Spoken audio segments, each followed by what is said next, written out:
Howdy, I'm Grey Pilgrim. This is take 2. I seem to have yet another SD card that's gone south. Anyway,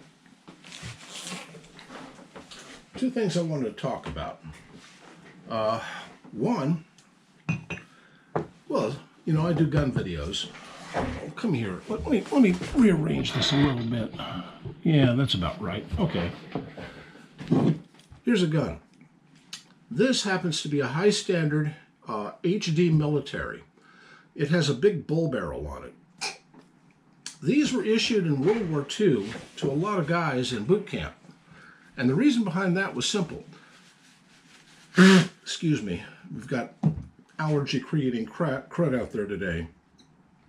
A lot of the guys who were going off to World War II were, you know, the draftees, were farm boys.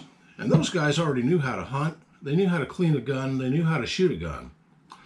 But there was a whole lot of folks who were city slickers. And these young bucks knew nothing about guns. So rather than hand them old slab side, you know, big 45, and having it go up to the firing line and have it just fly out of their hand when they fired their first shot, the drill instructors thought, let's get something else for these guys first. So the Army went to high standard and asked for a whole bunch of these 22s to issue to boot camps to teach basic gun training to all of their folks. This particular one belonged to my maternal grandfather, then to my dad, and now it's mine. And I don't know where he got it, or because I don't think he was ever in the military. But anyway, this one's kind of busted. The main spring on it is not working right, and as you can see, it just does not slam the bolt back into place. I need to get a new spring in here. This is on my to-do list. I just haven't gotten to it yet. But the thing about this, though, and this is the other subject, I got this from my grandfather. I've got also have his 1897 12-gauge Winchester. They were called the trench broom in World War I, and that one's just a takedown civilian model, but you know, they're a very capable 12-gauge, known for slam fire. That means you hold down the trigger and pump the pump and go bang, bang, bang like that, and it works. Because when you hold the trigger down, the hammer would follow with the bolt and set it off. So if the problem there, though, is that in the trenches they had paper cartridges for the 12 gauge, and they'd always get wet and dirty, and then they didn't work so well. If you have brass cartridges, they work great. Anyway, I also have, well, let's see, my great-grandfather's 1892 New Army and Navy revolver in 41 long Colt.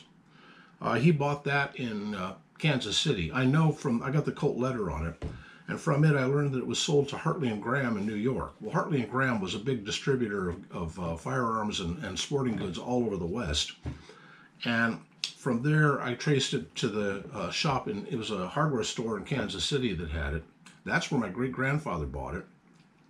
He went from there up to Cincinnati. I don't know why, but he ended up with some kind of ailment and went to see a doc. And when he knocked on the door, the doc's teenage daughter answered the door, and he took one look at her, and he was smitten, and she looked at him, and she liked what she saw, and well, they ended up eloping. They went, of course, to Texas. Great-granddad was from Missouri originally. Anyway, in Texas, he got a job as a bridge foreman for the Atchison, Topeka, and Santa Fe. And while he was on a bridge crew, he would ride up in a caboose on a steam engine, and they'd park the caboose, and he and Grandma would, my great-grandma would live in the caboose while he was working on that bridge. And he would, well, she, you know, it's the original RV. She got used to it. My grandfather was born there. Anyway, oh God, this thing is still kind of whacked, isn't it? Let me do that a little bit. This tripod I've got it on is kind of wonky. Anyway, what was I saying? Oh yeah, I've also got his younger brother, who also worked for AT&SF, he was an engineer, Uncle Ben.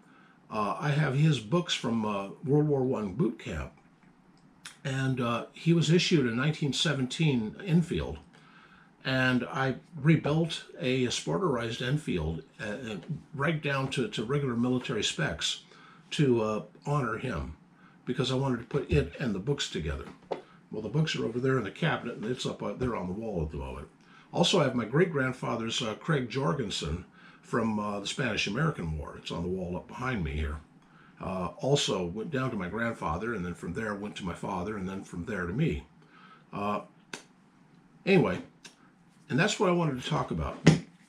This was my grandfather's, maternal grandfather's. The guns I just mentioned, they're family heritage, family legacy. And they'll go to my son. And hopefully one day he has a son and they'll go to him. Or if he has a daughter, they can go to the daughters. I don't care. You know, maybe their future husbands will like them. The idea here is that in America, we have this precious right to self-defense, the Second Amendment. And we have these. And some of these go down in the family from generation to generation. And I like that idea. We should always hold that right dear, because, I mean, no one ever takes this away from me, even though it's busted. I need to get that dang spring fixed. But, or that Craig Jorgensen up there, which fires like a dream. I have some 30-40 rounds, and it just does a great job. Or that Winchester, or I shot my Grandad's 1892 once, just to see. I found a box of 41 long Colt, and that was hard to do. Anyway, guns and family legacy. It's important. Oh, and the other thing I wanted to mention was, for some, I don't know why, but over the last 24 hours, my subscriber count has blown up by about 15 new subscribers. That's shocking to me. It's wonderful, and a welcome aboard to all new subscribers, and hello to old ones, and anybody else who happens to drop by.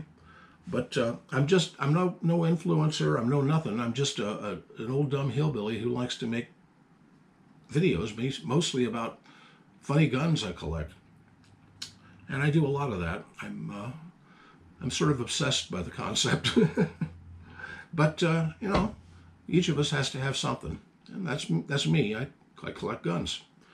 So anyway, like I said, welcome aboard. And whatever I'm doing right, if you could just leave a message down there and say, this is what I like about it, that'll at least give me a clue what to do in the future, you know, and make better content.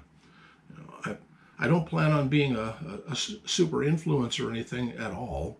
Just, I like, though, making videos. I just think it's a fun thing to do. And I know a little bit about the history of firearms. Well, I majored in history in college. Anyway, not much else to say other than happy trails.